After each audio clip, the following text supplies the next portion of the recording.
Bonjour à tous. Nous vous remercions déjà. Mesdames et messieurs les journalistes, chers compatriotes, chers invités, permettez-moi au nom du collectif Rappel à l'ordre du peuple de commencer par remercier l'ensemble des Sénégalais et Sénégalaises ainsi que tous les mouvements citoyens, partis politiques et organisations qui ont répondu présents avec courage et engagement à notre dernière marche du 19 septembre. Votre présence massive lors de notre dernière marche fut un signal fort, celui d'un peuple debout, digne et conscient de ses droits. Et pour vous rendre hommage et témoigner de notre reconnaissance envers toutes celles et ceux qui accompagnent notre combat, nous avons décidé de renommer notre mouvement désormais Rappel à l'ordre du peuple. Et dans cette même logique de restructuration et de réorganisation, nous avons jugé nécessaire de renforcer notre fonctionnement interne. Avec le succès de la marche du 19, notre collectif a été la cible de tentatives de déstabilisation, orchestrées par des infiltrés, cherchant à briser notre unité. Pour faire face à cela et garantir notre intégrité, nous avons décidé d'élargir le secrétariat exécutif, de créer plusieurs pôles spécialisés, notamment celles scientifiques, culturelles, religieuses, communication et stratégiques, afin de rendre nos actions plus cohérentes, plus efficaces et mieux coordonnées.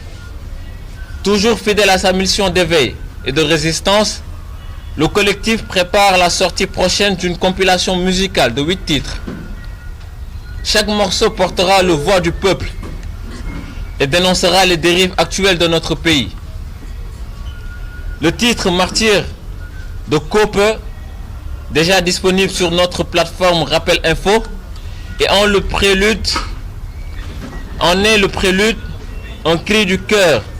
une mémoire vivante des luttes et des sacrifices. Nous rappelons également que les seules voix officielles du collectif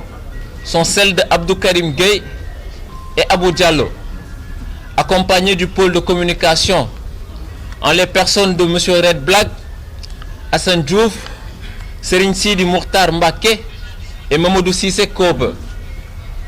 Fidèle à sa philosophie de combat pour le peuple et la démocratie, le collectif Rappel à l'ordre du peuple a récemment pris part à la marche de non-langue contre la cherté de la vie, la marche pour la libération de Moustapha Diop et de Farba Ngom, et a reçu une invitation du FDR pour le grand rassemblement du 31 octobre auquel nous prendrons activement part. En ce qui concerne la liberté d'expression et d'opinion, le collectif Rappel à l'ordre du peuple tient à condamner fermement les arrestations arbitraires des journalistes Maïmouna Ndour Faye et Babacar Fall, interpellés pour avoir simplement exercé leur métier.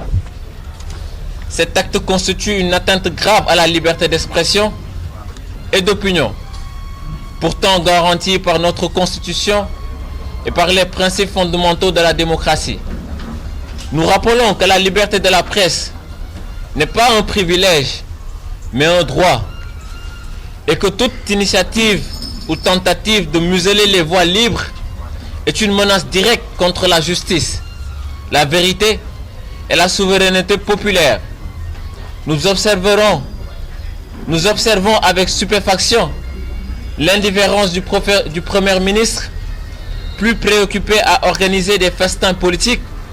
qu'à répondre aux urgences du peuple sénégalais. Le pays traverse une période difficile. Cherté de la vie, reprise des délestages, taxation étouffante, suppression des faux politiques sans transparence, déficit d'eau et d'électricité dans les zones rurales, manque criant d'équipements hospitaliers, licenciements abusifs et grèves à répétition, restriction de liberté, arrestations arbitraires, déguerpissement désorganisé, sans oublier la flambée des prix du carburant et du loyer. À cela s'ajoutent des scandales financiers à répétition. L'affaire Acer, l'affaire Sud Boti Armement, les 5 milliards des ex-détenus, les 8 milliards décaissés pour les impactés du fleuve du Rift. Autant de dérives, aucune solution concrète.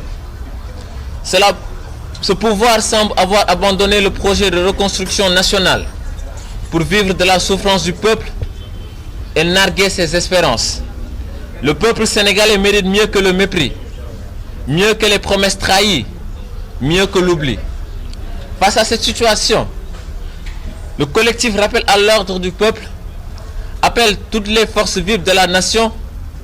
mouvements citoyens, associations, syndicats, partis politiques et acteurs sociaux à une grande mobilisation nationale intitulée Nyartu National, prévue le 8 novembre au terrain de Sacré-Cœur. Un rassemblement pour dire non à l'injustice, non à la souffrance, non à l'indifférence d'un État face à un peuple agonisant. Pour conclure, Rappel à l'ordre du peuple reste la voix d'un peuple qui refuse l'injustice, rejette l'impunité et rappelle sans relâche à ceux qui gouvernent que les promesses faites au peuple ne doivent jamais sombrer dans l'oubli. Je vous remercie.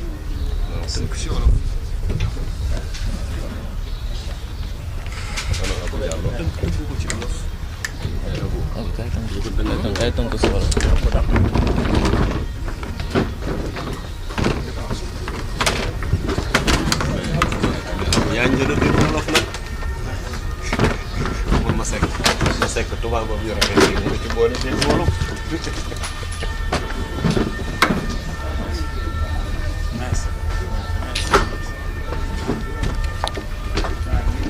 auzu billahi mina sheytaani rajim. Bismillahi rahmaani rahim. Salaatu wasalaamu ala rasulillahi sallallahu alayhi wa sallam. mbokk yi ñu ngi leen di nuyu di leen ziar. di nuyu ñëpp ñi nga xam ne ñoom la ñu bokkal présidium bi te ñu bokk ci biir collectif Rappel à l'ordre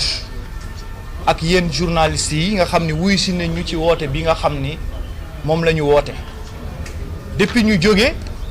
ci manifestation bi ñu woote woon muy un appel citoyen bu rappel à l'ordre woowoon peuple bi yëpp le 19 mu nekkoon date bu historique peuple bi yëpp wuyu si ko ba tax na loolu moo tax depuis ñu jóge ci succès boobu amuñu fay ak redevabilité bu ñu am bu ëpp lu dul jël rappel à l'ordre dippe ko rappel à l'ordre du peuple bi ñu jógee ci manifestation boobu ndax biñ koy woote rappel moo woote woon def un appel citoyen c'était pas l'opposition c'était pas les partis politiques c'était rappel à l'ordre moo woowoon tous les citoyens de toutes les composantes ñu wuy si ko massivement wuy si boobu biñ ci génnee dañu gis ni succès boobu moomuñu ko peuple bi ñoo ko moom dañu gis ni satisfaction boobu déclic boobu rappel moomu ko peuple bi moo ko moom moo tax bi ñu dajee après manifestation boobu ci suñuy waxtaan ak ci suñuy tërali di doxalit ñu ne nañu jël peuple jox ko rappel à l'ordre loolu moo tax ngeen gis dénomination boobu mu wax ci rappel à l'ordre ci loolu rappel jot na liggéey boo xam ne dana gën a ñoŋal doxalinam gën a ñoŋal kuréel yi nga xam ni boobu ba léegi sénégalais yi ñu ngi ci bëgg a ñëw liggéey pour outiller rappel si la ñu xalaat ibbi ay pôle yoo xam ne dana am des pôles de scientifique artistique ak pôle yoo xam ni dana gérer wàllu communication bi ak pôle yu gérer organisation bi ak pôle yoo xam ne dinañu gérer l'administration et le secrétariat général que kii fi jóge tey il fait partie des secrétariats permanents muy Masek Mbaye ci kuppalu Ousseynou Dieng bi nga xam ne mooy secrétaire général bi ci loolu rappel dafi jot a dund des événements bi ñuy waajal manifestation bi appel du 19 bi état bi maanaam régime bi nga xam ne mooy régime politique bi fi nekk te rappel à l'ordre bokk ci cible yi nga xam ne bëggul ñu dund parce que ñoo leen di rappeler à l'ordre bi ñuy waajal manifestation bi gisoon nañ un système d'infiltration d'espionnage des personnes mal intentionnées yoo xam ne ñu ngi fi woon mais dañu ko gérer organisation bi ba réussir l'appel du 19 bi ñu réussir l'appel du 19 si la ñu décidé daal di ñëwaat nag nañu defaat réorganisation parce que li ñu bëggoon ñoom régime bi moo doon le 19 bañ a am parce que gis ngeen liñ ci dund la veille nit ñu doon jaaba jongee ci préfet yi di ñu jaaba jog pour bañ mu am nekke loolu yëpp li muy am amaale na woon sax ñu nekk ci suñu biir am na ci ñenn ñoo xam ne ni sax gisoon nañ leen ngeen gis leen seeni voix officielle ñu nekkoon ci organisation bi ñu ngi woon suñu biir mais bi ñu paree ba organisation bi réussir ba peuple bi accompagner ñu si dañu ne nañu ñëwaat rek fàttaliwaat leen ni rappel à l'ordre ci communication ba mu daan wax ak la mu daan wax muy Abdou Karim Gueye il n'a jamais été coordonnateur. Rappel à l'ordre amul coordonnateur. Rappel à l'ordre collectif des membres moo fa nekk ak ay organisation Abdou Karim Gueye ak Abou Diallo lañu autorisé woon ñu nekk les voix officielles parce que ñoom ñaar jàpp nañu ni du ñu jaay combat jàpp nañu ni kenn du leen nax jàpp nañu ni kenn du def ak ñoom corruption jàpp nañu ni aussi sénégalais yi am nañu respect ci ñoom ci combat yi ñu doon mëne ci loolu nag ñu gis ni am na sénégalais yu mel ni Serigne Sidi Mokhtar nga xam ni ku xam waajuram xam ni kilifa la woon fii ku ko xam moom tamit xam si combat citoyen ak investissement humain yi muy def ñu ne kat kilifa yi soxla nañu am baat boo xam ne bu ñuy wax ak ñoom dinañ fa jaar muy Serigne Sidi Mokhtar Mbacké bu Serigne Mokhtar Mbacké mi nga xam ni moo fi nekkoon góor gu baax gu tedd gu Sénégal yëpp bëggoon ci Daaru Muxti ak ci Sénégal ñu toftal ci Red Black un parcours de combattant citoyen participer ci à tous les révolutions citoyennes ñu ne Red Black boobu bu ñëwee rejoindre rappel à l'ordre dinañ ko toftal ci communication bi pour mu mën a jàppale ñu ci wax ji beneen bi mooy ñu toftal ci Assane Diouf ku ne xam na ko ci combat bi mu nekk ci ñun ñëpp suñu doyen mu fekk si rappel à l'ordre ñu ne na ñëw accompagner gunge ñu nag Karim Xurum Xaq ci suñu biir ñëpp xam nañu nag Mamadou Cissé COPPA bi nga xam ni bu COPPA Pinal Gang moom bokk na ci membre fondateur yi initiateur bi moo tax ñu ne ko COPPA il faut que ñu boole la ci suñu biir ba tax na même COPPA boobu ngeen gis ci projet yi rappel amoon am na projet bu ñu wane muy rappel info pour jàllale fa suñuy message beneen bi mooy clip bi ñu ngeen gis muy génn ñu tuddee ko les martyrs clip boobu moom la COPPA mi Pinal Gang initiateur bi teg ci loolu am na projet bu war a ñëw dans les jours à venir avec cellule artistique bi pôle artistique bi avec 8 titres yoo xam ne 8 titres yooyu yëpp dans le cadre de la sensibilisation ak conscientisation citoyenne ci 8 titres yooyu bu ci nekk am na thème mais loolu bu ñu koy lancé incha allah dina am séance d'écoute dina am des panels pour expliquer ñooñu projet boobu moom la ñu tënk ñoom Red Black ak COPPA di ko organiser ci loolu rappel à l'ordre participer na fi ci manifestation yi fi amoon yépp mooy Louga ca Moustapha Diop ñëw nañu ci Farba accompagner ko ci wetam biñ jógee ci loolu aussi tamit waroon nañu accompagner waa Guédiawaye ci marche Lat Diop bi préfet bi jël décision bi mu jël ñun ñu ak topp ndigal boobu bañ a indi coow ak mbiicoo mbaaloo ci loolu nag ci biir doxalin bi ñu jëm rappel à l'ordre am na programme boo xam ne daf ko am boo xam ne dañ ko ci invité muy marche la grande marche citoyenne FDR waa FDR kilifa FDR yëpp seet si nañu rappel à l'ordre jaar ci buntu bi Abdou Karim Gueye ba tax na ñun incha allah suba daañu répondre activement et massivement sur cet appel de la grande marche bu FDR que rappel à l'ordre dina ca teew beneen bi ci topp mooy rappel à l'ordre gis na li jot a xew ci li nga xam ni moo xew ki nga xam ne ni moom mooy le premier ministre du Sénégal ñu dénk ko gouvernement du Sénégal mu lancé plan vision 50 mu lancé aussi tamit plan redressement wam moom la ñu gis mu yeewu di woo askan yi ci benn fête ci benn festin buy wane dooleem alors que ñun dañu jàppoon ni doole nguur gi yëpp dafa war a dem Touba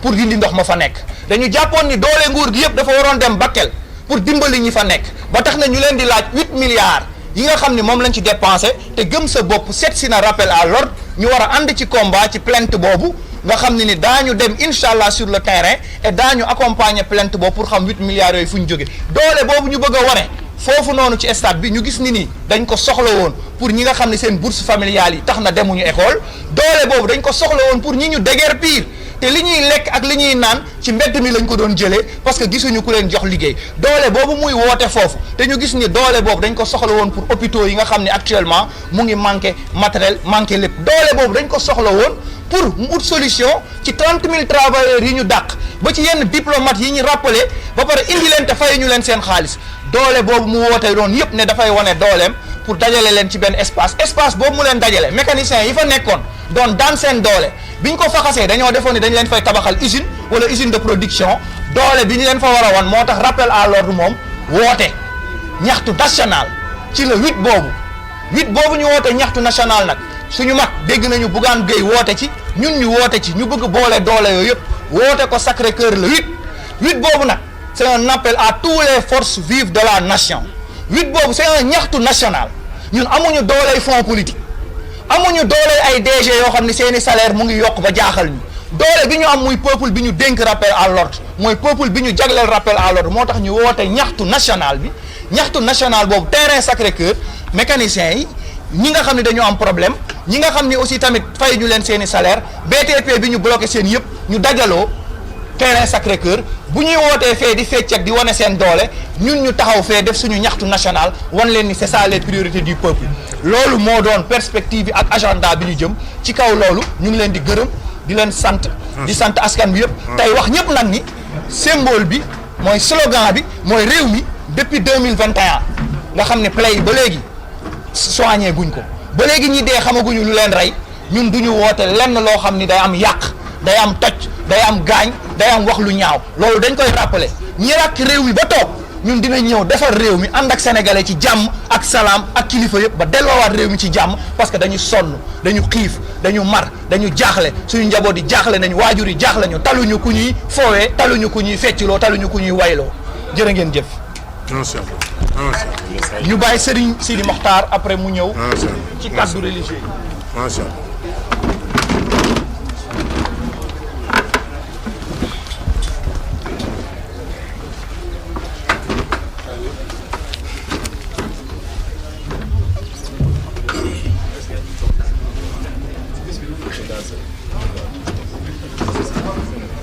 waaw asalaamaaleykum wa rahmatullahi wa barakaatuhu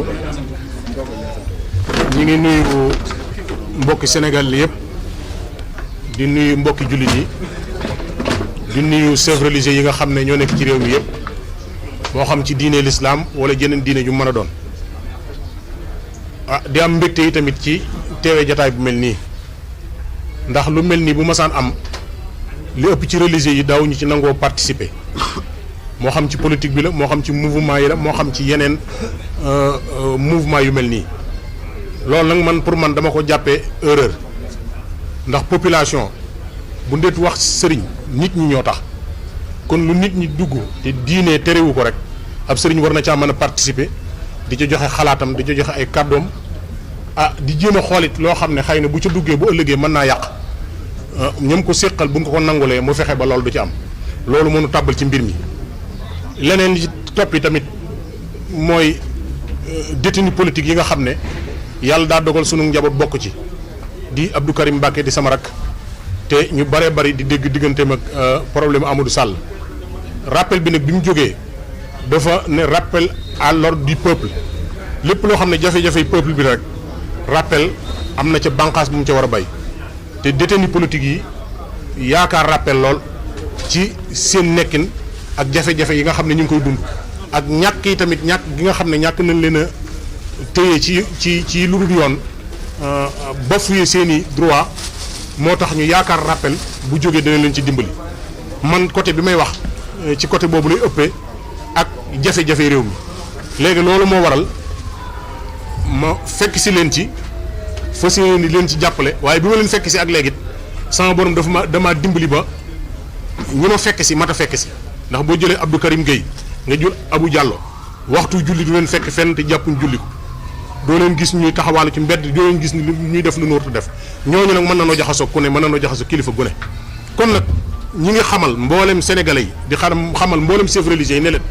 lu mel ni bu amee nañ ci joxe seen xalaat nañ ci bokk nañ ci participer ndax mbooloo mi seen mbooloo leen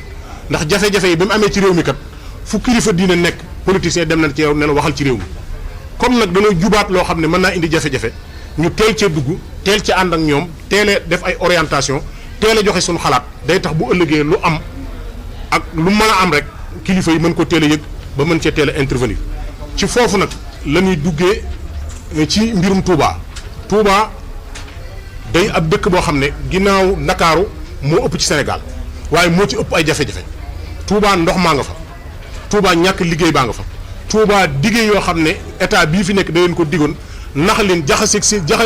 leen ak seen kilifa weddiloo leen seen ay sëriñ lu ñaaw lu nañu defloo leen ko nga xam ne génération bii nga xam ne mooy génération bi nekk ci nguur gii ñoo fa njëkk a def mboolem lu sëñ lu gën a naqari sëñ bi ci lu ñuy tare te loolu lépp ay nax la ak ay théories yu ñu leen defoon loolu tax na ñu tabbi ci biir kon ñi ngi wax xamal waa Touba ne leen ndaje mi nga xam ne moom la ñuy amal le 8 ñu ngi ciy woo mboolem koo xam ne association nga xam ne ba ngaa nekk Touba wala nga représenté parti politique wala nga gone sëriñ goo xam ne da ngaa àndoon ak ñii fi nekk te nax sa njaboot tumurankal sa njaboot sonal sa dëkk ñu ngi lay woo nga ñëw participer ci rappel à l'ordre te xam ne ay gone yu responsable nga ciy fekk ay kilifa yu responsable nga ciy fekk ay jullit nga fi fekk ay ñu neex a jaxasoo nga fi fekk détenu politique yi nag booy seet dan naan kër yi diine yi ñoo ci gën a sonn ndax boo jëlee Farba Ngom boo demee fa mu dëkk mboolem ku fay kilifa diine séq am naa yow jàmm boo jëlee Tahirou Sarr mi kër Sidi Alaaji Malick lu baax lu ne def na ko fa Touba gi bi Touba ca kanam bi mu wootee 1 milliard la génne def ko ci dimbale ko Touba ca kanam te mënoon na ne man du ma murit waaye da koo def ngir xam ne ne ab jullit la sëñ Touba ñëpp a ko bokk boo jëlee Mouhamadan Sarr nga jël Khadim Ba nga jël Khadim Ba jël comment dire encore jël Moustapha Diop jël Badara Gadiaga jël Mohamed Diagne jël Serigne Saliou Diagne ñoom ñëpp njabootu sëñ Touba la sunuy doom la ndax Mohamed Diagne mi mujj a jàpp ak Saliou Diagne di njabootu Madiambal Diagne mën naa ne samay doom la ndax maag seen ndey ñoo bokk dëkk ci Daarul Manaan tumuranke yu mel noonu ak jafe-jafe yu mel noonu bu amee sëriñ si waruñu koo seetaan waaye sëriñ si nag yàlla da leen na natt ci nguur gii fi ne damay wax ne damaa jàpp ne man boo jëlee Lamine Gueye wala nga jël la ko jiitu jël Blaise Diagne bi mu jóge Gabon di ñëw Sénégal daa waxtaan ak sëriñ Touba Lamine Koura Gueye ak Senghor dañ daan waxtaan ak sëñ Fallou ak sëñ Babacar Sy ak kilifa diine yi fi nekkoon boo jëlee Abdou Diouf sama wëllëre papa la woon boo jëlee Ablaye Wade taalibi sëriñ Saliou woon boo jëlee Macky Sall doomi sëñ Mountakha la waaye ñii fi ne kenn ci ñun mënul wax ne diw mii mooy seen sëriñ ci yoon yi kenn mënul wax ne bàyyi diw mii moom la ñuy rus bu leen ñaanee ñu may ko bu leen teree ñu bàyyi loolu amuñu ko nit nag bu fekkee dafa ñëw ci am réew def ay tappale ba jot ci am réew di tumuraankel nit ñi di toroxal nit ñi di toroxal gor yi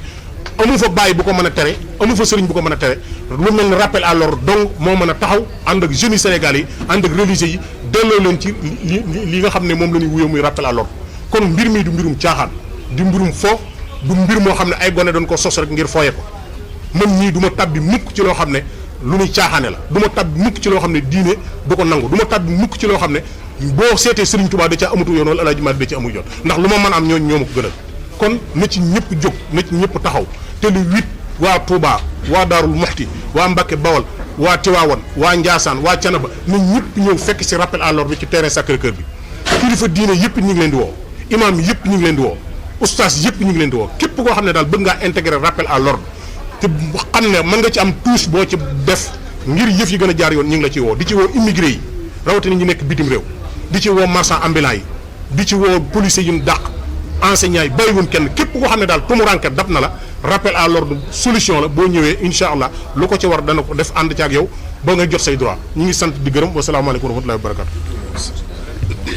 La parole sera donnée à Assane Diouf, suivi de Moussa Niang du mouvement Gëm Sa Bopp. La parole sera donnée à Assane Diouf, suivi de Red Flag, le membre du collectif Rappel à l'ordre.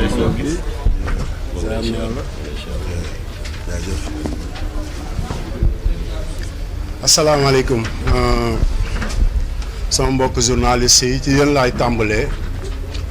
parce que bu ma leen nuyoo rek nuyu naa Sénégal yëpp te dafa am lu jóg dal seen kaw diggante bërki démb ak tey moo tax lii ñuy woote nii yéen a ci ëpp importance parce que Senghor bi mu fi nekkee comme ni ko sëñ Sidi waxee ñëwul woon presse du fi dund Abdou Diouf ñëw def ci lim ci war a def yëpp Papa Abdoulaye Wade di ñëw gën a ñoŋal suñu démocratie Macky Sall ñëw bi mu bëggee jeng ñii ngeen gis fii ñëpp dañoo taxaw ne ko déedéet xam nga tegaatal train bi ci raay bi kon bu ñii ñëwee li ñu njëkk a def mooy ndimbal bi nga xamante ni ñoom lañ leen doon jox ñu foqati ko seen loxo dem ba amatu leen sax maison de la presse amu leen fu ngeen daje wala dara ba pare wëlbati ko di jàpp ñi nga xamante ni ñoom ñoo leen tënk ci presse waaw xam leen ne yéen ñëpp seen benn tànk ngi ci biir seen benn tànk ngi ci biti foofu la ñuy tàmbalee te yéen ay sénégalais ngeen loolu mooy rappel à l'ordre bu loolu weesoo le 8 bii ñuy woote avant que waa boor bële di woote ñun fekk na ñu joxe le 8 pour Géejawaay parce que le 8 ay 19h toog naa fële ci Géejawaay ci conférence de presse bu waa kër Lat Diop bi di def Géejawaay moo wax leen ne le 8 incha allahu rabbi dinañu génn manifester ci respect par force la ci respect par force mooy dinañu manifester dinañu def li ñu war mais li ñu war ci suñu constitution tamit ñoo ngi ñaan préfet wala sous-préfet bu mu mënti doon nga respecté ko parce que réew mi dafa am benn waay boo xamante ni dafa ñëwoon ci réew mi ànd ak ñëpp lépp lu mu woote ne dañuy dal ci kawam ci beneen nguur ñu di ko ci gunge te buy woote sénégalais yëpp lay woo mais bii yoon dafa toog ne maa ngi woo parti bi te ñun xam nañ li muy tekki parce que ñun ñoo ngi woon ci xeex bi moo tax képp kuy sénégalais bëgg a jóg défendre suñu démocratie dëggal sa bopp ci réew mi woo nañ la le 8 pour nga ñëw fekkee ko te yàlla def na man Abdou Karim Abou Diallo képp kuy kilifa ci réew mi dinañ yëkkati suñu téléphone tàmbali nañ ko ñi ci am seen numéro yëpp woo nañ leen ñeneen ñi nga xamante ni amuñu seen numéro ñu ngi leen di woo fii ci conférence de presse bi parce que taxawaay dafa jot pour Sénégal di ci woo bépp marchand ambulant parce que yéen leen digoon ne bu ngeen ñëwee dinañ leen tegg ci mbedd mi jox leen dara joxuñu leen dara ba pare foqati li ngeen amoon ci mbedd mi te ñi daan toj seeni table di ko taal di woote patriotisme fekk boobu ñu ngi tasaare Sénégal ñooñu ñoo bëgg a taxaw imposer dictature fii Sénégal te duñ ko nangu ma bëgg nag képp kuy jeune foo mënti nekk marchand ambulant transporteur taximan yi suñu mbokk sénégalais yépp la ñu wax nañu génn le 8 novembre ñu daje terrain Sacré-Cœur 3 ñun ñëpp ñu taxaw suñu réew ci li nga xamante ni mooy dëgg parce que réew mi démocratie bi pour ñëpp la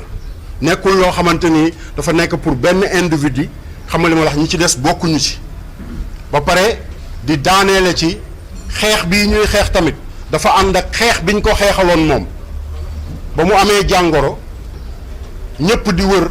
hôpital Fann Dantec suma assistance taatu këram moom mu dem di wër hôpital bu ñuy tuddee neex te rafet te yéen ñi fi toog ñëpp xam ngeen liy neex te rafet di tekki bu ñu kenn yàpp respect par force la te terewul dañoo dem xeex kon tey bu ñu jógee pour xeex pour Lat Diop Serigne Abdou Karim Mbacké Moustapha Diop Dan Sarr Tahirou Sarr Farba Ngom ak bépp détenu sénégalais buy dund injustice ak démocratie bu sax pour suñu journalistes yi am liberté ci lépp ki ne woon document yaa ngi nii ma téye sama loxo dinaa ko publier ngir yàlla doo ko jox journalistes yi ñu am liggéey ngir yàlla te nga arrêté parce que duñ la ci bàyyi ilaa yow mi diini yow laay waxal nag parce que ki may waxal xam na boppam fi may daaneele monsieur le président Bassirou Diakhar Diomaye Faye tu es le président de la République du Sénégal monsieur le président on a tous les respects pour toi mais xoolal Macky Sall dafa am ay documents classifiés yu mu liggéey ci benn doomu aadama teg ko sa kaw table bi muy wane ginnaaw fan yëpp maa ngi koy wax avant keneen di wax dem leen samay vidéo maa ngi koy wax te yow Bas xam nga li may wax lan la te kooku gënul Lat Diop gënul Serigne Abdou Karim Mbacké gënul keneen heure bi daf ko war a fekk kaso prends tes responsabilités yàlla nañu yàlla defal jàmm yéen waa Sénégal. La parole est à monsieur Red Black, membre du collectif Rappel à l'ordre du peuple.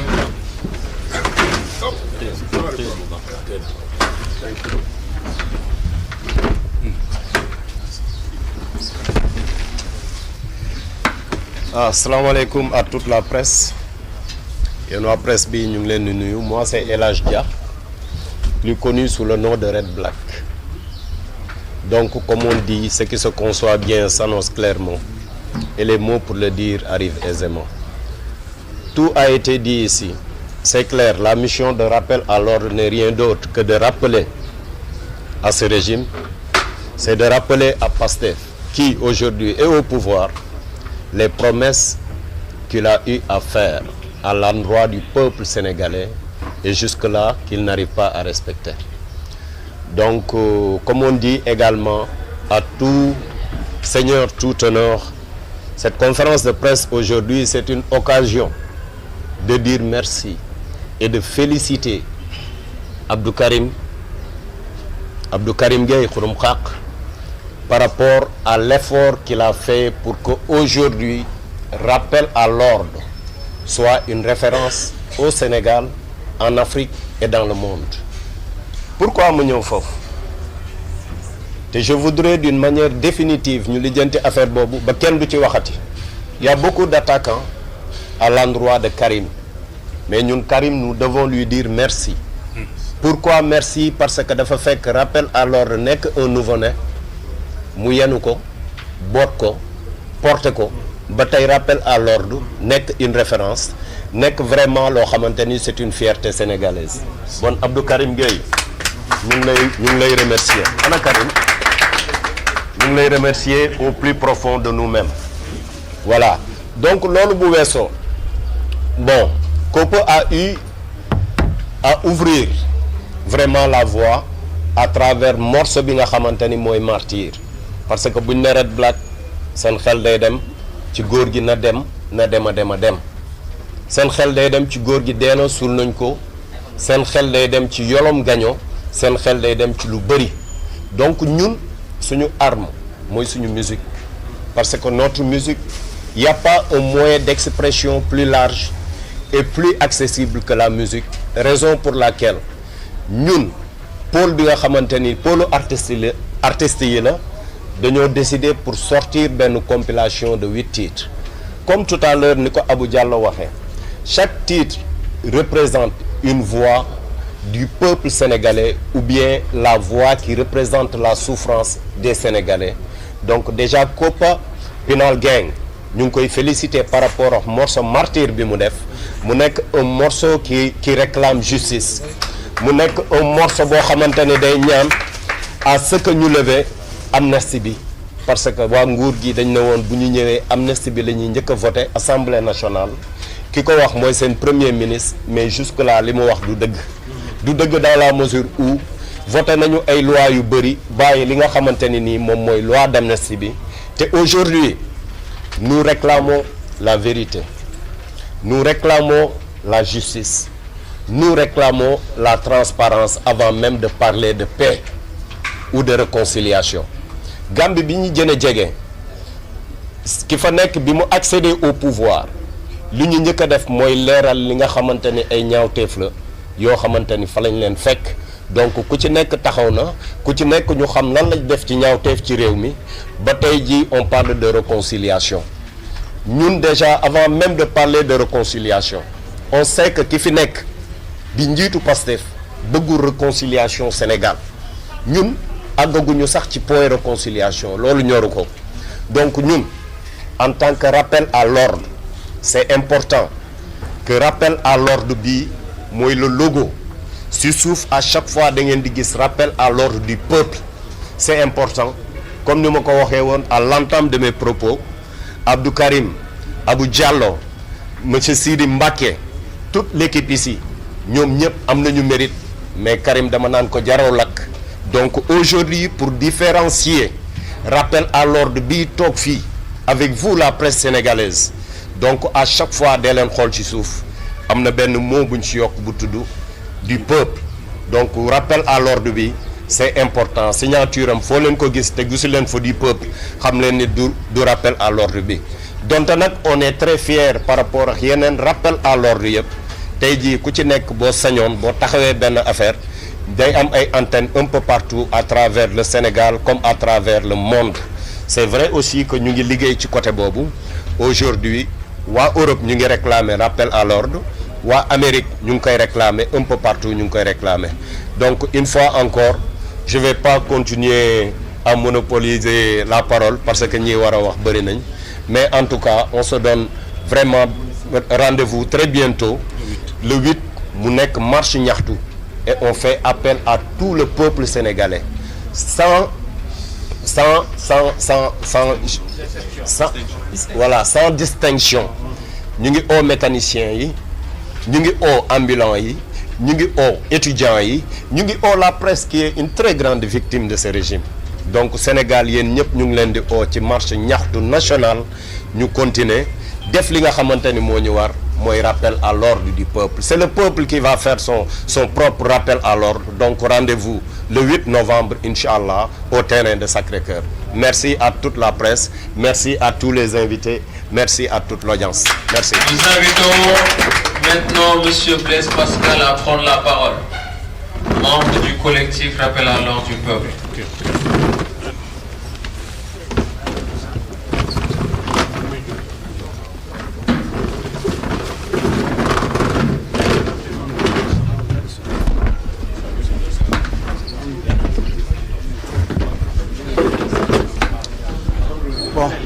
Salaamaaleykum maa ngi nuyu ñëpp di nuyu la presse di leen masaw coono di rafetlu tamit seen liggéey bi ndax gis nañ saa ñu leen wooyu rek ngeen wuy si waaw man maa ngi tudd Blaise Silva vice coordinateur nitu dëgg valeur membre rappel à l'ordre bon man li may wax rek mooy bu ñu naxante yaakaar naa ni yàggatul dara ñi Bassirou Diomaye Diakhar Faye dina def ñaari at ci nguur gi bientôt dina def 2 ans bu ngeen fàttaliku Bassirou Diomaye Faye li taxoon ñu arrêté ko mooy da doon ŋàññi justice maanaam da doon ŋàññi doxalinu justice bi ñu arrêté ko ci daanaka 11 mois Bassirou Diomaye Faye mooy ci histoire seul président Sénégal bu jógee kaso dugg palais loolu bu ba mu amee ba mu noppi ñun jàppoon nañ ni Diomaye bu toogee li muy njëkk a def mooy def ay réformes assemblée nationale parce que tamit nañuy xoolante ci bët tey bañ a naxante rappel à l'ordre li tam mu judd mooy fàttali leen seeni promesse parce que Ousmane Sonko mi nga xamante ni moom mooy président au Pastef daraan wax naan moom du politicien révolutionnaire lay incarné tey ñépp xam na ni ñoom ñu ngi ci digg ñànkatang bi toog ci digg système bi lañ toog ndax mënoo toog ci garab ci bànqaas di ko gor mënul nekk dañoo jàppoon ni régime bi bu toogee li muy njëkk a def mooy annuler loi amnistie encore le PM moo taxaw dégg assemblée nationale ne ñoom Aïssata Tall Sall bu fekkee Pastef fa tax ngeen ni voté amnistie ñun soxlawuñu ko bu ngeen fàttalikoo bi Abdou Karim ngay génnee kaso suñu conférence de presse lan la leen Karim waxoon bu dee amnistie ay loi rek ñoo koy réglé bu Pastef toogee ñu réglé du defaat ay loi tëbal amnistie bi Sénégal yëpp a ci doon xaar waaye naka nga mën a décaisser 5 milliards di ko jox ay détenus politiques di ko jox ñi nga xam dañoo ñàkk seen njaboot te xamaguñu lan moo rey seen njaboot xanaa balaa ngay jox nit ndàmpaay mu xam kan moo rey doomam bu ñu naxante gis nga yii am yëpp ay jeu la donc ñun waruñu nangu chaque jour ñu nekk ci ay détails ñun li ñuy wax ak actuellement gouvernement bi mooy lan encore Ousmane Sonko dafa taxaw ne bés bu ngeen ma mayee majorité assemblée nationale li muy njëkk a def mooy criminaliser homosexuel waaye man li ma ci gën a métti mooy premier allié Ousmane Sonko ci politique ndekete moom mooy dooleel ngóor jigéen mi Mélenchon loolu ku mu yeewul war nga mën a yeewu Mbacké Sylla tey mi nga xamante ni moom la El Malick jël comme conseil religieux moo nekkoon suñu mbay peex saa ñu organiser manifestation pour xeex ngóor jigéen man dama ne Mbacké Sylla dafa waroon démissionner assemblée nationale parce que ñun soxloo ñu ay milliards yu àndul ak valeur affaire dette kese yëpp ay waxu politique la dañuy bëgg a duggal ci ay débat yoo xamante ni ñun am na lu ñu gën a ñor tey ku nekk xam ne ni courant bi dafa yokk ana Guy Marius Sagna dem si yàlla ki nga xam danaa langaamu ci gris ndax courant bu yokk est-ce que dégg ngeen mu wax ci ñaata employé lañ dàq koo xamante ni bu ñu daan wax ASPS da ngay bërëngu ci tali bi jéegoo leen Guy Marius Sagna naan wax dañu waxante dëgg Sénégal nekk ci ay jafe-jafe moom war naa ruus sax dem taxaw Burkina Faso parce que mënoo nekk di xeex France dégage Auchan dégage nga dem di siège CEDEAO ñu lay jox xaalis CEDEAO nga koy lekk suñu président révolutionnaire yi dee yëpp ñoom Thomas Sankara ñoom Amilcar Cabral ñi ñu doon coup d'état ñëpp ci complicité CEDEAO la donc un bon révolutionnaire waroo laal xaalisu CEDEAO kon tey Guy Marius Sagna ak ñoom Blaise Compaoré sama turandoo boobu noonu ay ñoom Ouattara ñoom ñoo bokk léegi ndab bu ñuy lekk bu mu taxaw te mukk di tudd Thomas Sankara ndax Thomas Sankara du référence am ndax ku ne xam ne ni Blaise Compaoré moo coup d'état Thomas Sankara kon tey Guy Marius Sagna mu ngi bokk si ñoom Blaise Compaoré ndax mu ngi laal xaalisu CEDEAO lii moo tax rappel à l'ordre juddu parce que ñii ay promesse Sonko toppuñu ko ndax lenn lu dul ay discours am léegi criminalisé ñu homosexuel defuñu ay réforme ci justice buñ demee tey bay dugg ci ay 7TV ay gendarme yore ay fetal pour lan benn gendarme waroon na mën a dugg rek wax ak may mun a mu simple dajji nañ fi mairie Barthélémy Dias muy conférence de presse mais yii foogoon nañu dootul am suñ ginnaaw loolu nekk léegi ñun li ñuy fàttali ñi fi nekk mooy góor ca wax ja man dama ne Diomaye bu fi naree toog ci mandat bi bay dugg ci ñetteelu atam te criminalisé wul homosexuel mooy trahir na peuple Sénégal bi bu dee 54% ñoo voté Diomaye man jàpp naa ni 20% yëpp dañoo gëmoon ni wala sa 30% yi dañoo gëmoon ni dañuy criminaliser homosexuel pour la première fois ñu gis parti politique boo am ay ndaw daara la moo tax ndaw daara yi demoon ci parti Pastef yi parce que dañoo jàppoon ñi bu ñëwee dañuy ñoŋal valeurs yi ana suñu député yi nga xamante ne ay ndaw daara ñoom ñëpp dañoo war a démissionner dañoo te dëgg sëñ bi mu ngi koy wax léegi ci problème mu Touba bi digoo leen kenn ku ci wax mais bu ñu waxee dara Sonko rek ñoom ñëpp ay génn di wax te Touba lañ dëkk kon lii rek laa ne woon naa ko fàttali jeunesse bi ñu xam ne ñun li ñu ñor mooy Sénégal gu ñoŋ hôpital yi ba léegi ñun jigéen ñaa ngi ëmb di dem ci hôpital yi du ñu leen jël en charge ba ñàkk seen bakkan boo demee ci dëkkaan yi day gis ay hôpitaux yoo xamante ni waaye poste de santé yoo xamante ni oto yi fay gaare ko ambulance dañuy panne kon Sénégal fekk santé bi ñoŋul njàng bi ñoŋul ba léegi Guy Marius Sagna dëkkam Etomé la tudd Etomé en 2017 dem nañ fa tournée parents d'élèves yi ñooy cotiser di defar toit école publique yi parents d'élèves yi ñoom ñooy cotiser di defar banc école publique yi déggu leen gii di ci wax kon Sénégal man dama jàpp ni bu fekkee ni ñu ngi am problème mu santé fi may daanale mooy nañ xool Maroc barki démba ñoom ñoo organise CAN bi Maroc ku ne xam ne ñoo ñu gën a développé ci wàllum santé mais marocains yi dañoo jug ñu ne seen autorités yi ba ñu ngeen di tabax ay stade pour fo mais balaa ngeen di tabax ay stade di waajal ay CAN ngeen ñoŋal suñu santé bi ñoŋal suñu enseignement bi dañ ci marche ay fan loolu mooy loolu moo tax ñu ne le 8 bi képp ku am jafe-jafe bépp sénégalais bu am jafe-jafe 1% bi dañ ko war a xeex mu jeex canal du teguñu ko fenn canal musul fay impôt la moo tax canal di fay impôt ba pare yokk prix yi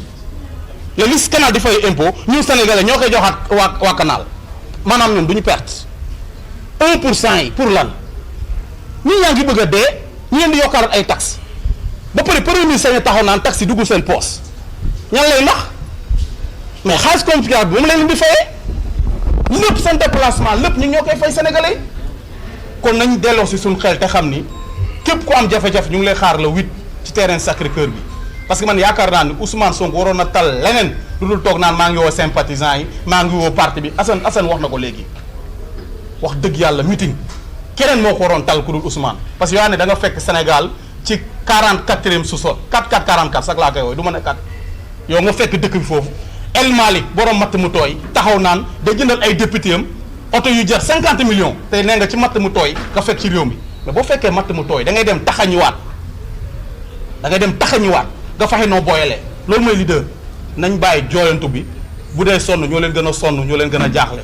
donc maa ngi daaneel di jégalu bu dee kàddu yi xaw na dëng di leen jaajëfal asalaamaaleykum. Nous invitons maintenant monsieur Ousseynou Dieng, secrétaire national du collectif Rappel à l'ordre, à prendre la parole, suivi de monsieur Moussa Niang du mouvement Gëm Sa Bopp. Ensuite, le représentant des ex-travailleurs du Radisson Blu de Diamniadio pour terminer avec l'allocution de monsieur Abdou Karim Gueye, membre du collectif Rappel à l'ordre du peuple. Salam alaikum wa rahmatullah. Messieurs, dames de la presse, soyez les bienvenus. ñu leen di nuyu di leen sant seen teewaay fii nii di leen masawu aussi coono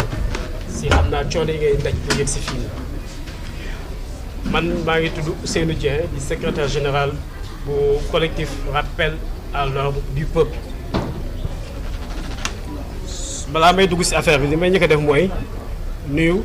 bépp membre boo xam ni ci collectif bii la bokk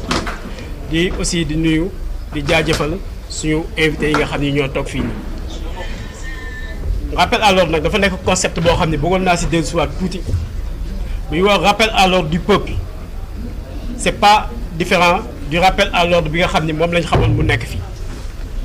juste dafa am benn empreinte boo xam dañ ko war a mën a indi pour le peuple sénégalais. Rappel à l'ordre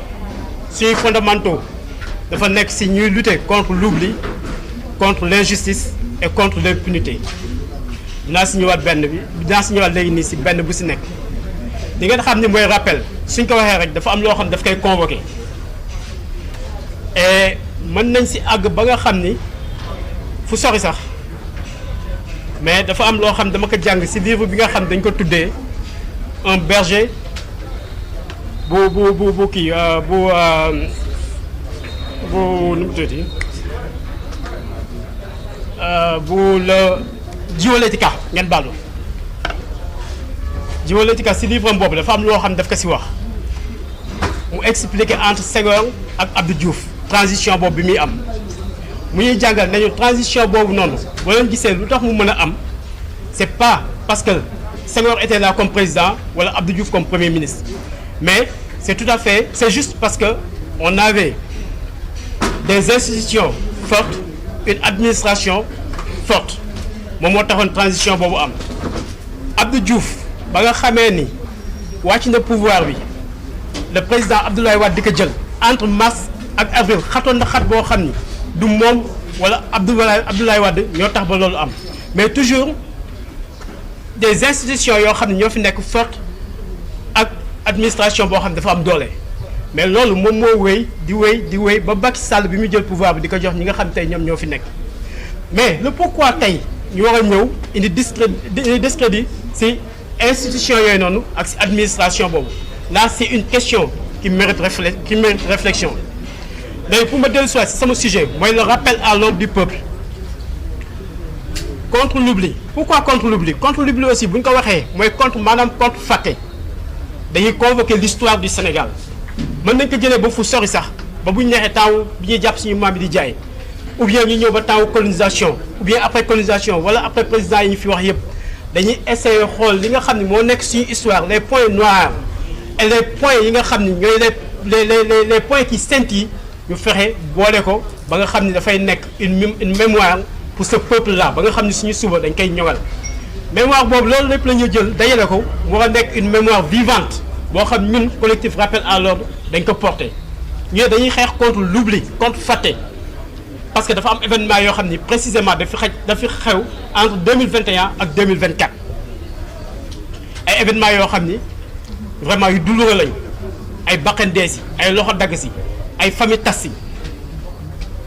ñu ne le rappel à l'ordre bi nii ñun fi ñu toll mooy si conjugaison au présent bi il se conjugue en 3 temps ce rappel là c'est-à-dire le passé bi ma wax ni le présent te présent continu la et le futur moo tax très souvent ngeen dégguñu ñuy addu di jëmale si li nga xam ne mooy pouvoir bi fi nekk mais le rappel est apolitique le rappel est indépendant de tout parti politique amuñ si benn parti boo xam ni si lañu wéeru wala moo dep wala si lañu dépendre wala peut-être daf ñuy assister mais jàpp leen bu baax que ni ce rappel là est ancré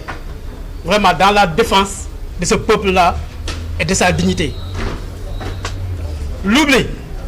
dafa am manifestation boo xam ne dañ ko fi organiser woon mu nekkoon marche contre l'homosexualité loolu ci cadre boobu la dugg cadre contre l'oubli boobu noonu parce que dafa am yoo xam ni état bi fi nekk tey pouvoir bi fi nekk daf ko waxoon nekkuloon des promesses parce que promesse dañuy wax ñi ko gëm la engagé mais c'était des engagements yu ñu jëloon ay engagements lañu jëloon ne bu ñu ñëwee ba ñu falee lii dañuy def ñu leen di rappeler engagement yooyu noonu moo taxoon manifestation boobu contre l'homosexualité ñu defoon ko loolu day dugg dans le cadre de l'oubli et bëri na si yoo xam ne aussi ay manifestations ay activités yoo xam ne ñu ngi koy préparé. Pourquoi contre l'impunité ak contre l'injustice contre l'injustice am na yenn organisation yoo xam def nañ ko fi te am naa yaqin ne ñi ma fi jiitu rappelé nañ ko mooy marche yi nga xam dañ ko defoon pour soutenir des détenus politiques wala d'opinion yoo xam dañ leen téye impunité la ñuy xeex mais xeexuñu pour la personne de diw ou bien pour la personne de diw xamuñu ku tooñ ak ku tooñul li ñu xam mooy koo xam ni dañuy ñëw ñu respecter say àq ak say yelleef nañ respecter àq ak yelleefu ñi nga xam ne ñoom lañ jàpp koo xam ne gis nañ ne bu ñu ko bàyyee war na mën a dem këram du daw génnul demul fenn papaam yaayam tantam bàjjanam mi ngi fii Sénégal ay doomam dawul demul ñu tappal ko bracelet yaa xayti mu dem toog këram buy fayu mu fayu lu muy def mu def ba ñu soxla ko mu ñëw contre l'injustice contre l'impunité baleen ma l'impunité boo leen gisee tey jii nii suñu cœur de combat pour que ñu annuler loi d'amnistie daf si am doole lool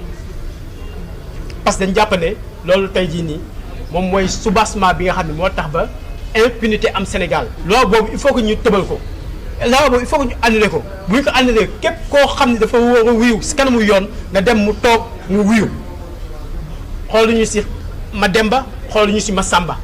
encore une fois ànduñu ak Mademba ànduñu ak Massamba nous ne sommes pas du côté du peuple ni du côté des opposants nous ne sommes pas du côté des opposants ni du côté du peuple nous sommes avec ni du côté du pouvoir nous sommes du côté du peuple sénégalais kese te yàlla rek tax rappel nag am na yu bëri nag yoo xam ne yaay ñu ngi koy véhiculer muy dem mais on laisse avec le temps en jugera dina feeñal lu bëri li ñuy def mooy bañ a guddal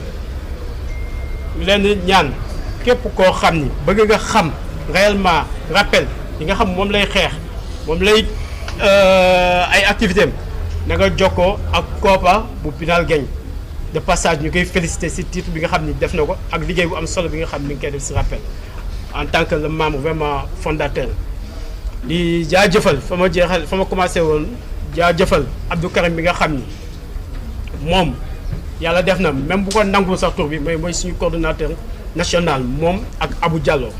remercier le bureau remercier l'ensemble des pôles yi nga xam ni ñoom ñoo nekk ci structure centrale bi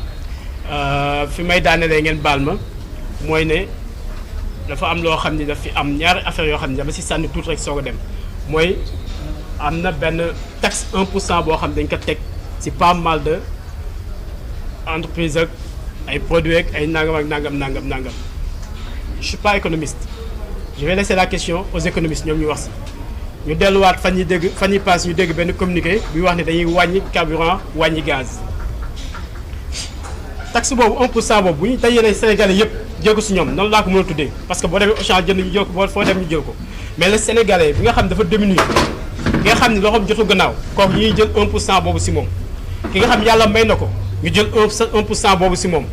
ba pare dellu daan ne léegi dañuy wàññi gaz wàññi carburant donc dañuy jël 1% ñi nga xam ne dañuy ndóol ak yëpp ba pare joxaat ko ñi nga xam ne ñoo am xaalis parce que ñi nga xam ne ñooy jënd essence bi ñi nga xam ne ñooy jënd gaz yi yàlla may na leen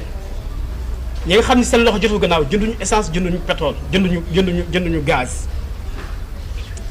Le 8 ñu woote toujours dans le cadre du rappel contre l'oubli ki nga xam ni moo woote dafa taxaw mu ne foofu laa daanele ki nga xam ne dafa woote dafa taxaw boo leen dégloo message mu ne woote na fi woon méga meeting woote waat fi nangam ne si foofu noonu si mu woote woon noonu base résistance bi fa la jóge woon est-ce que xam ngeen lan mooy loolu ba pare daan ne léegi terra meeting laay woote c'est-à-dire bu gën a rëy mais base résistance boobu noonu ba ñu génnee moom moo indi ñi nga xam ne dañuy daanu seen bàqen dee moom moo indi problème yi fi am yépp tey jii su woote waatee ñi dañuy taxaw def contre kii boobu noonu contre balance boobu ne jeunesse bi bu leen dem si woote yooyu noonu jeunesse bi qu'on soit une jeunesse consciente jeunesse boo xam ne suñu famille suñu dëkk daf ñu soxla si développement pays bii nii pour un Sénégal émergent jërëjëf maa ngi leen di jaajëfal ngeen baal ma si guddal bi. Nous invitons maintenant Monsieur Niang à prendre la parole en sa qualité de responsable politique du mouvement Gëm Sa Bopp et aujourd'hui invité à notre conférence de presse.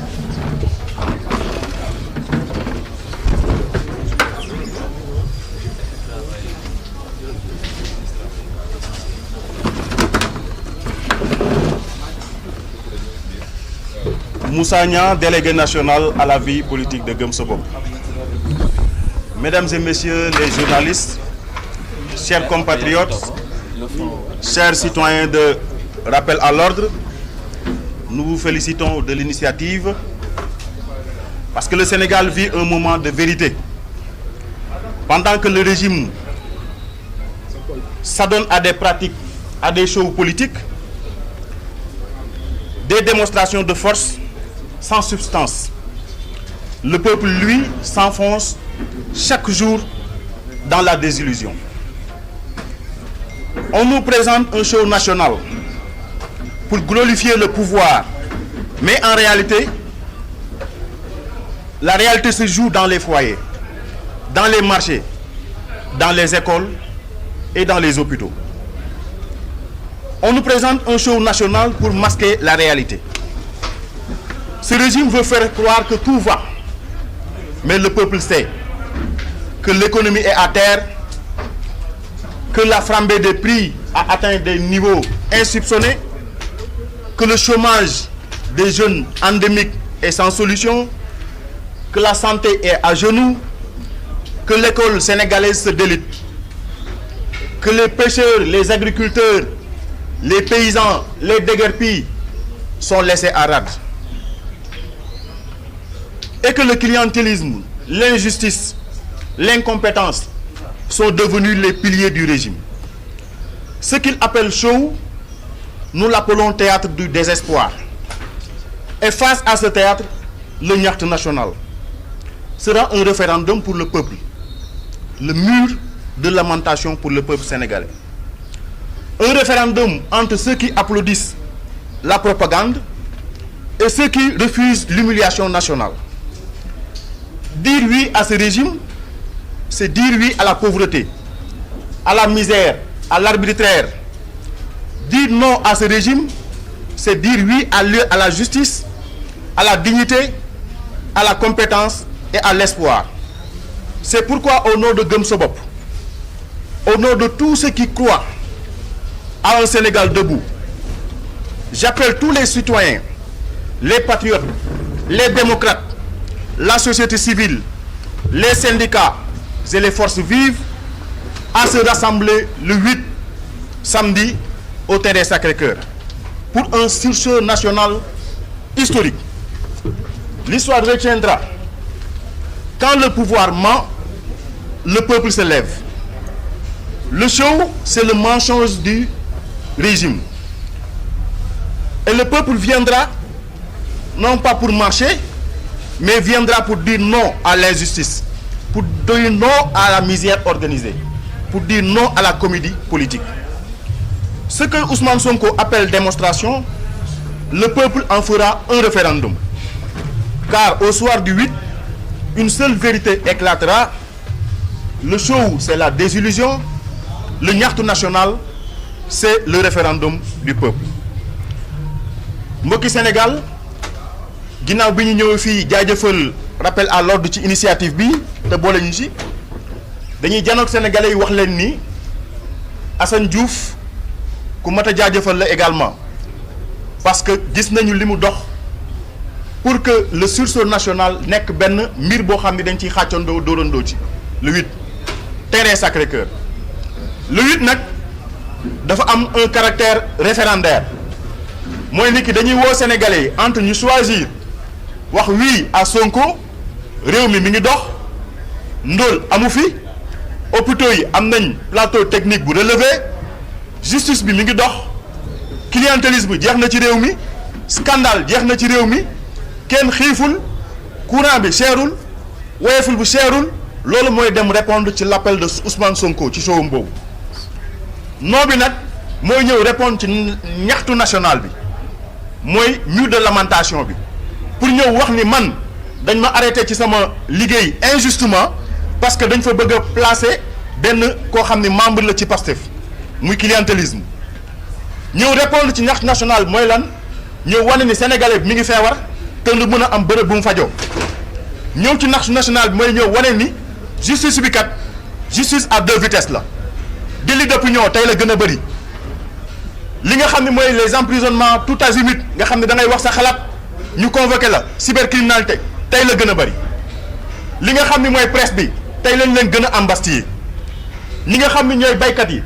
tey lañ gën a ndóol pêcheurs yi malgré li leen diggoon ci renégociation contrat yi pour mu war a ñoŋal seen nekkin ak seen liggéeyin tey la gën a metti kon nag ñooñu ñëpp dañu war a ñëw répondre ci appel bi nga xam ni appel national la mu nekk un sursaut patriotique un sursaut démocrate pour que ñu wane ni Ousmane Sonko ak régime am dañoo échoué ñëw répondre ci national mooy wane ni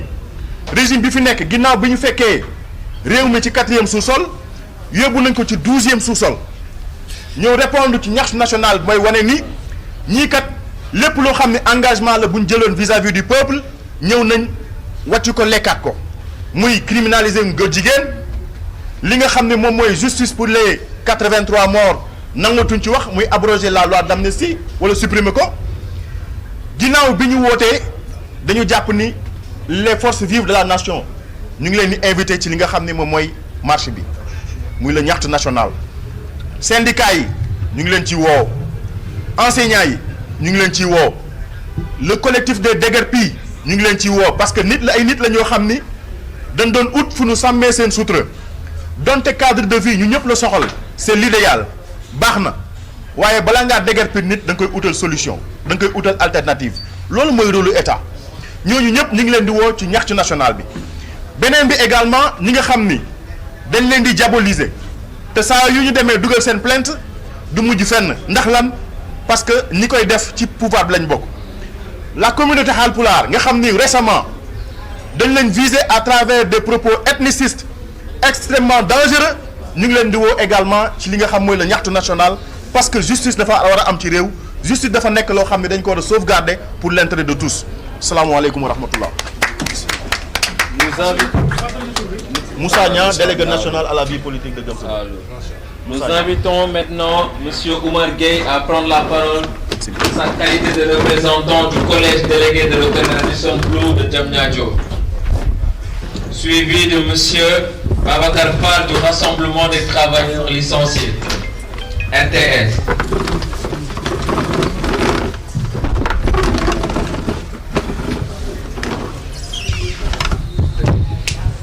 asalaamaaleykum maa ngi nuyu mbooloo mi yëpp di remercier Abdou Karim ci invitation bi mu defal di masawu d'habitude avant commencer les journalistes ci li xaw a dal mouvement presse bi yëpp à l'occurrence surtout sama sœur bi Maymouna Ndour donc muy nekk loo xam ne ñëpp a ngi koy ñaawlu donc nag invitation bi dañ ci ñëw pour ni ngeen ko xamee def naa problème Radisson Diamniadio lu mat lu toll bientôt 2 mois ñu ngi ci nekk di ci wax sur tous les médias def naa ne amul fu ñu ci deful ay conférence de presse wala tenir si ay sitting mais ba tey jii may wax ak yow amul benn évolution bu ci am saisir nañ toutes les autorités yi fi am que muy le ministre Amadou Ba que muy ministre Olivier Boucar ñoom ñëpp bu ci toogee amul ku ñu si mën a indil benn solution may jooytu di naxarlu ñooñu tey nañ leen mën a tegee si poste yu mel noonu. parce que tey bu dee lu mat 45 jours problème hôtel Radisson Diamniadio nga xam ne ay turc ay étranger ñoo fa nekk di salfaane li leen neex jël ne dañuy dàq lu toll 123 employés ñu joytu ko bind leen ñoom réunion yi ci am ak ñoom amul benn réunion constructif boo xam ne mën nañ taxaw ne lii am na avancé ci dossier bi ba tax ay doomu sénégalais di fanaan ci ay karo di fanaan ci ay ci melokaan yu nekkin yoo xam ne kenn xamul nu mu mel lu ko waaye natt jéggi na dayo tey yooyu yëpp ñu joytu ko gis ngay am chaque jour lu la naxari ndax bërki démb bi ñuy def cérémonie sur le suñu papa jooju nga xam moom lañ doon sargal Amadou Makhtar Mbow président jaar fa premier ministre am jaar fa li ñu defoon le premier ministre ñun moom la ñu def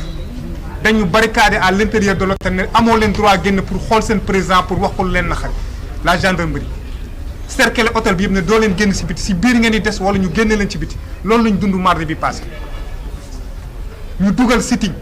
pour def marche ñaxtu diggante si devant hôtel bi nga xam ne Turquie yu ko moom muy courtier ñu ne sitting boobu du am tey ma laaj ni ñii lañ faloon ñii ñooñu waxoon ne dinañ xeex pour la souveraineté nationale ñun de on est des témoins oculaires que ni liñ leen jaayoon suba ba ngoon du dara lu ci am ndax lii ay firnde la lu mat 145 personnes ñu dàqaleen tey jii may wax yow ñaari weer yoo xam ne kenn jotu ci salaire am ñett si jigéen ñoo xam ne si ñun lañ bokk si mouvement bi si lañ perte seen ëmb ndax stress bi nga xam ne ñoo ngi ko fay dund seen i doom jàngatuñu ñenn ñu si bëri tey jii may wax ak yow dañ jël dem seen kër yi parce que dañ leen woo nañ leen génnee seen bagage si kër yi ñu luyeewul tey loolu la employé yi Diamniadio yi di dund tey jii nii te du benn autorité bu bokk tey si pouvoir bi bu fa teg tànkam Amadou Ba def na tournée sur tous les hôtels parce que nee na moom mooy ministre du tourisme ñëw na ba Diamniadio def sur tous les sites touristiques ba mu des hôtel Diamniadio tegu fa tànkam amul ci benn autorité laa la wax ñu toog si nguur bi ku jël tànkam teg ko fa ñi ñuy gis mooy les honorables députés yi nga xam ne jaar nañ fa ku si mel ni Pape Djibril Fall ku si mel ni Guy Marius Sagna jaar na fa Cheikh Tidiane Youm jaar na fa bu weesoo loolu amul benn autorité laa la wax si pouvoir bi bu fa teg tànkam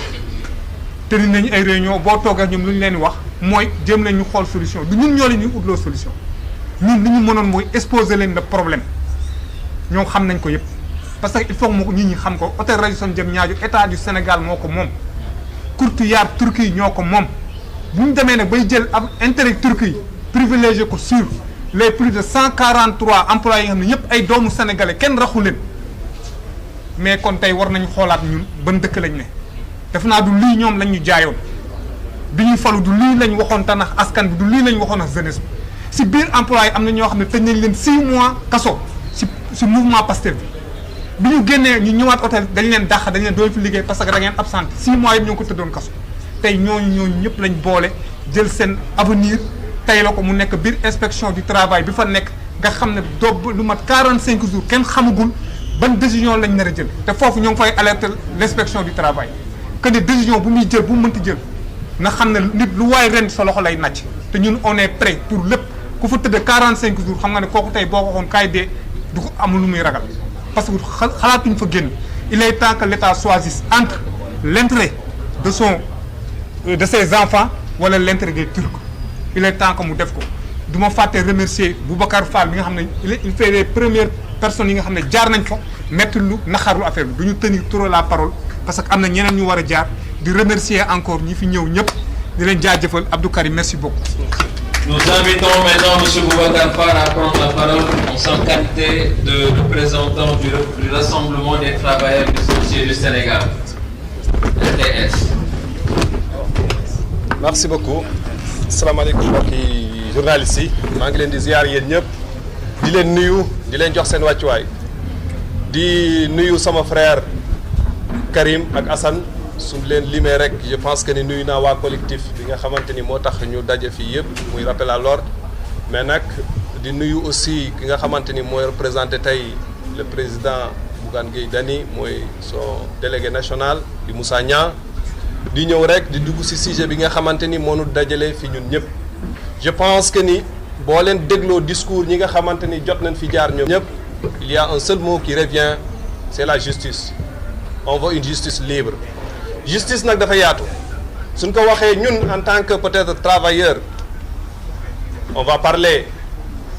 de li nga xamante ni moo nu dal mooy suñu dàq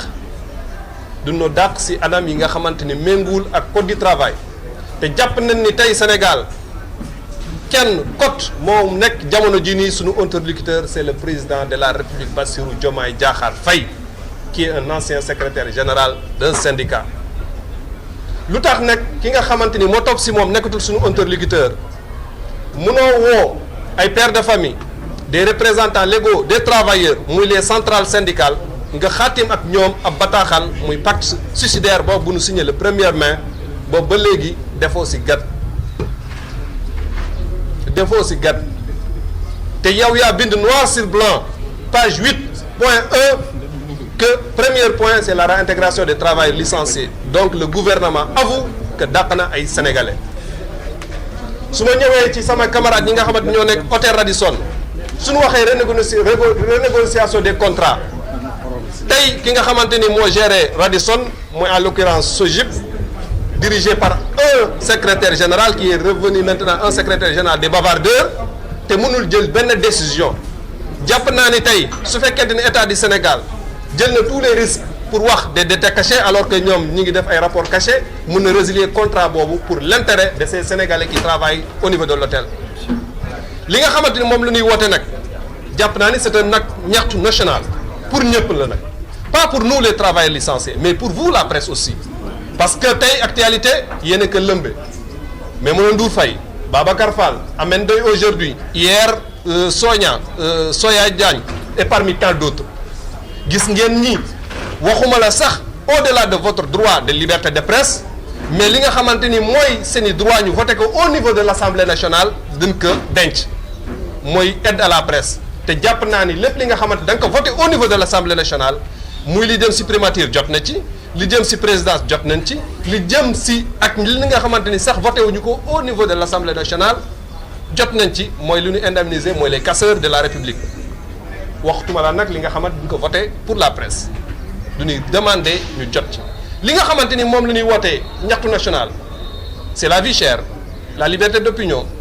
libération des détenus politiques mais au-delà de ça taxation bi nga xamante ni ñu ngi ñu koy def taxation Auchan taxation Sen'Eau taxation amatul lu des xam nga lan moo des jamono ji ni bu ñu taxawoon la taxation de l'amour la taxation de l'humour et la taxation du plaisir foofu lañ jëm parce que notre liberté est taxée aujourd'hui il est temps nag ñu jóg faire face à ce régime je lance un appel à tous les citoyens sénégalais à vous la presse aujourd'hui après cette conférence de presse rendez-vous devant bërëb bi nga xamante ni mooy 7TV dinañ fa dem mais le 31 aussi am nañ benn marche bi nga xamante ni mooy sunu avant 8 novembre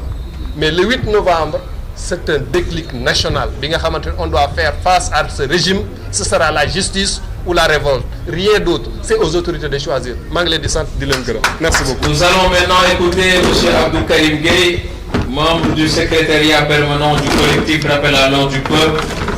qui s'assurera de l'allocution finale. Après nous procéderons à la levée de cette séance.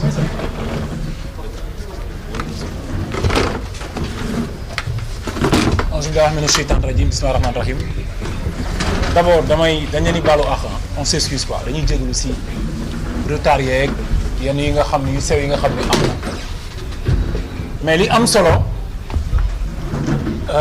mooy li ngeen ciy jàngat yéen sénégalais yi mooy en réalité rappel à l'ordre comme son nom l'indique da ngay gis ni lii yëfu sénégalais yi la c'est-à-dire moo tax ngeen dégg tax tey ñuy indi rappel à l'ordre du peuple c'est le peuple sénégalais qui parle qui s'exprime kan moo mën a téye peuple bi exprimer wu lu ñu woote lu ñëpp bokk la lu ñëpp bokk ku ne da nga ci am sa wàll kenn mënu téye lu askan yor kaddu askan kenn mënu ko téye kaddu rappel à l'ordre kenn moomu ko ñëpp ko moom ku am jafañ-jafañ Sénégal am nga 500 ñu taxaw wax li nga gëm waxu la naqari jàkkaarloog régime rappel à l'ordre c'est pour rappeler régime Pastef seeni engagement fàttali leen jafañ-jafañ yi taxoon Sénégal yi jugoon doon xeex bay faatu fa yàllaahu pour ñoom ñu jóge pour Macky Sall jóge fi ñoom ñu accéder ci pouvoir bi faj géntu sénégalais yi jafe-jafe ñu sénégalais yi lii moo rappel à l'ordre lii boo ko seetaanee nga xool journalistes yeeg ñëppay sonn te ñuy wax duñ sonn ñëppay taxaw ku nekk am nga ci sa kàddu am nga ci sa wax bu war a wax parce que Sénégal ñooy dund lu metti lan mooy yaakaar bu tas déception totale ci askan loo xam ni seen i doom dee nañu ñii dagg nañ seen i tànk ñi tëdd ay atu kaso ñii seen i bët tuuru ñii ñàkk si ay milliards depuis 2020 2021 ba 2024 ci ay jafe-jafe yaakaar boo xam ni dañ ko yaakaaroon ci justice bu ñoŋ yaakaar boo xam ni dañ ko yaakaaroon ci dund bu équitable dund boo xam ni maanaam justice bu équitable dund boo xam day ñoŋ dund bu ñoŋ loolu laa bëggoon wax yooyu yëpp nekk ay yaakaar yu tas ku ne xam nga espoir mooy lan espoir day guddal sax fan ku ne xam nga jeunesse sénégalaise yaakaaram ñu tase fi mu toll nii ak li ñu daj ci xeex bi ñun ñëpp ñu ànd mabandoo nekk ay ndaw topp jenn waay mu ñuy promettre di ñu sas di wax di jël ay engagement ñoom ñu taxaw indi loo xam ne dañu lii bu ngeen bu ñu ko defee bu ngeen ñu tegee ci bopp réew mi Sénégal mucc ayib ñu teg leen ci bopp réew mi ndekete ñi fi nekkoon saxal leen gën fuuf xam nga wax ma ñoo leen gën mais dama ci teg fuuf loolu moo ñu yóbbee lii moo tax rappel à l'ordre ma leen di fàttaliwaat du peuple saa bu wootee di ngeen dégg yeneen kàddu yeneen i baat di ngeen dégg yeneen nit parce que loolu mooy rappel à l'ordre en fait amul leader tout le monde est leader amul borom ñëpp ko bokk amul kàddu ñëpp yor kàddu rappel à l'ordre donc loolu lu am solo lu jar a bàyyi xel la moo tax suñu ñëw bii rappel à l'ordre bu ngeen ko déggatee te déggu leen ci du peuple rek xamal ni du ñun moo tax ñu def ci rappel à l'ordre du peuple saa bu ñu toogee c'est le peuple qui parle du ma guddal dara parce que lépp wax nañ ko on a pris jël nañ temps bu baree bari si yéen di leen balu àq li ma ciy teg d'abord mooy fam suñu benn jigéen bu baax bu tudd Aminata Tall photo moo nekk nii ma bëggoon ngeen jël ko yéen ñëpp ma am témoignage yu ma def ci moom femme bi yàlla na ko yàlla yërëm dafa génn àdduna te mbaaxam moo ko rey kii nag waa Pastef bu ñu ko gisee dinañ xam kii maa ko xam ci bi may xeexal imam Ndaw ñuy xeexal imam Ndaw mu dégg ñuy xeexal imam bi boobu mi ngi Suisse mu nekk coiffeuse bu mag mbaaxam moo ko doon may muy dem ci di jàppale waa daara imam Ndaw bi ma gisee rek ma commencé waxi imam Ndaw si internet bi laa ko xamee woon cela fait léegi mu def 7 ans 8 ans chaque semaine da doon yónnee xaalis pour ma yóbbu ko daara imam Ndaw su ma naan def ay cagnotte pour daara yi danaan yëkkati ay 300 000 500 000 ñëw ba Dakar jógee Europe ñëw fii taal oto ñëw ba sama kër ànd ak man xale yi ay yére di jënd ay yére di taxawu daara yi kooku mooy Aminata bu nekk foofu am problème ak jëkkëram te moom Suisse Aminata macha allah yàlla bàyyi ko mu nekk këram moom di dund di jàppale waate rek lay def soxlawul dara am benn femme bu am problème ak jëkkëram jëkkër ji génnee ko moom mu hébergé ko benn sénégalaise mu dem ak moom ba ci kanam gis ni femme bi fookat la